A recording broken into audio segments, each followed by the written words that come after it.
Hello and welcome to my YouTube channel, guys. Today we'll be reading Mix It Up, so let's get started. Hi, my name is Sally and I live in New York City in the United States of America.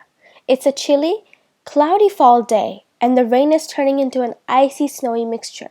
I am bored. Last week the weather was beautiful when I had to go to school, but it gets dark early now, so I cannot play outside. Now, when I don't have to go to school, there's an early winter storm brewing. I'm bored.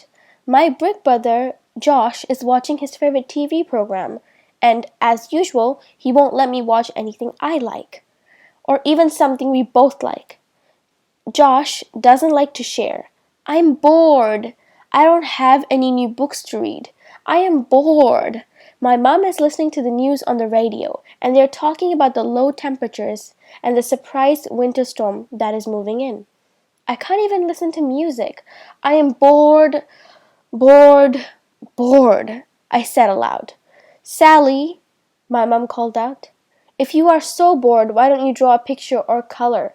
I can't, I said. I'm out of paper. Sally was obviously bored. She mopped around the apartment for a while, tried to find something to do, but there just wasn't anything that interested her. She walked slowly to the window, pressed her nose against the cold glass, and watched the big snowflakes fall from the sky. She looked down and saw that they were already starting to cover the street and sidewalk. Oh, what a terrible day! I am so bored, she said with a sigh. She stayed close to the window and watched some birds land on the telephone wires below her apartment. They look bored too, she said to herself. She watched the cars go up and down the street as they left their tire tracks in the pure white snow. Across the street, a dog slipped on an icy spot as it chased a cat. She thought she saw the cat turn around and smile, or maybe laugh at the dog as it tried to stop spinning in circles. She giggled as the dog started running but couldn't go anywhere. Its legs were moving, but on the ice, its feet just kept on sliding over the same spot. Josh, you have to see this, she called out, but there was no reply. The snow was coming down faster and faster. Soon it was really deep. She saw people with shovels trying to clean the sidewalk or an area next to the street so they could park their car. Some people were walking with open umbrellas that looked like they were made of thick, white cotton candy. She licked her lips as she imagined how good cotton candy umbrella would taste. Again, she saw the cat and dog slipping and sliding over the slippery sidewalk. She thought for a second and tried to say, slipping and sliding on the slippery sidewalk, 3 times very fast without making a mistake. Wow, that is hard, she thought to herself.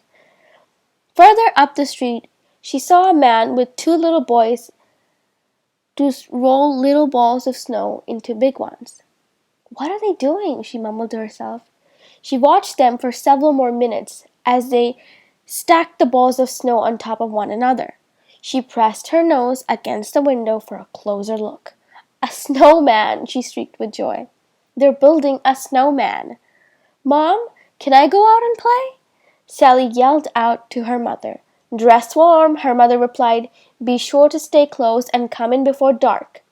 In under a minute, Sally was outside playing with her friends and having lots of fun. Oh, she wasn't bored anymore either. The afternoon passed, and Sally's mother knew that she would be coming in soon. She also knew that she would probably be chilly and would appreciate a hot cup of cocoa.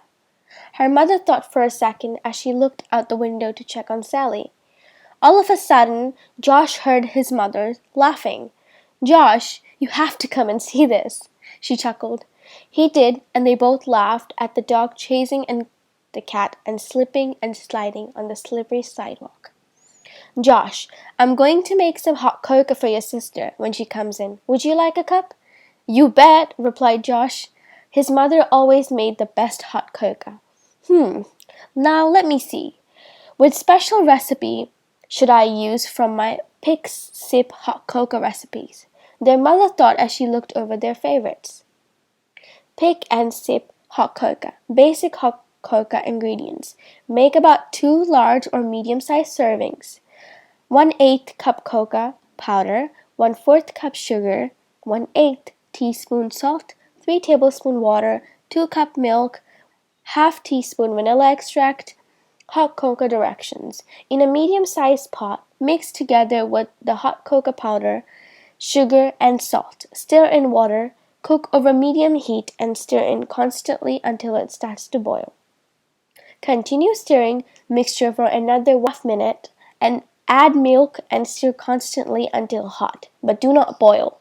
Remove from heat, add the vanilla and whisk until foamy. Pour into your favorite mugs, serve and enjoy. Pick and sip variations. Add the following ingredients when you mix in the vanilla extract. Pirate's Pleasure, 1 splash of ground cinnamon and 1 splash of nutmeg. What's a splash? About half or 1/8 teaspoon. Loco Mocha Cocoa, 1 teaspoon instant coffee.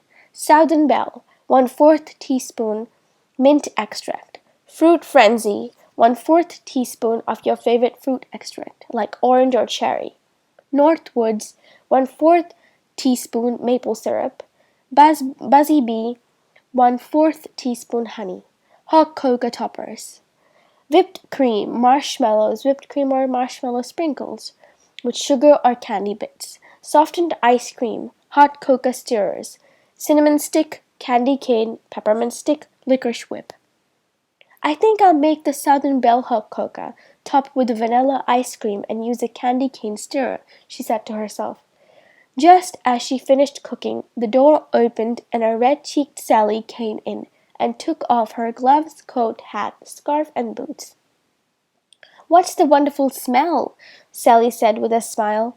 I hope it's what I think it is. All three sat and sipped the hot cocoa, while Sally told them about her adventures outside. Sally giggled and said, "And I thought I was bored." Thank you for listening.